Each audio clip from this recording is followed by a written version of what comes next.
മോൺസ്റ്ററ പ്ലാന്റുകൾ ബുഷിയായി എങ്ങനെ വളർത്താമെന്ന് നോക്കാം. ഇതെൻ്റെ ഒരു പഴയ മദർ പ്ലാന്റാണ്. ആ മദർ പ്ലാന്റിൽ നിന്നും കുറേ ചില്ലകൾ ഞാൻ മുറിച്ചെടുത്തിട്ട് പഴയ ചട്ടിയിൽ പുതിയ പോട്ടിംഗ് മിക്സ്ചർ നിറച്ച് വളർത്തി. അത് വളർന്നു വന്നപ്പോൾ ഏകദേശം ഇത്രയും ഹൈറ്റിന് ഇങ്ങനെ വളർന്നു വന്നു. പക്ഷേ അതൊരു ബുഷിയായിട്ട് എനിക്ക് തോന്നുന്നില്ല. അതിനെ നമുക്ക് ബുഷിയായിട്ട് വളർത്തണമെങ്കിൽ വളരെ എളുപ്പമാണ്. ഈ ചട്ടിയിൽ ഒഴിഞ്ഞു കിടക്കുന്ന ഭാഗത്ത് ഇവയുടെ വേരോട് കൂടിയ ചില്ലകൾ ഞാൻ കുറച്ച് മുറിച്ചെടുത്തിട്ടുണ്ട്.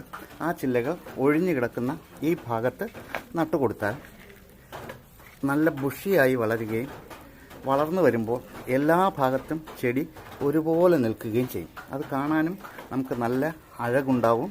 വളരെ ബ്യൂട്ടിഫുള്ളായിട്ട് നമുക്കിവയെ വളർത്തി എടുക്കുകയും ചെയ്യാം. അപ്പോൾ കുറഞ്ഞ പരിചരണം മതി, ഒരുപാട് വെള്ളം വേണ്ട, മഴയത്തു നിന്ന് മാറ്റി വയ്ക്കുക. നിങ്ങൾക്ക് കഴിയുമെങ്കിൽ ഇത്തരത്തിലൊന്ന് ചെയ്തു നോക്കൂ. Thank you.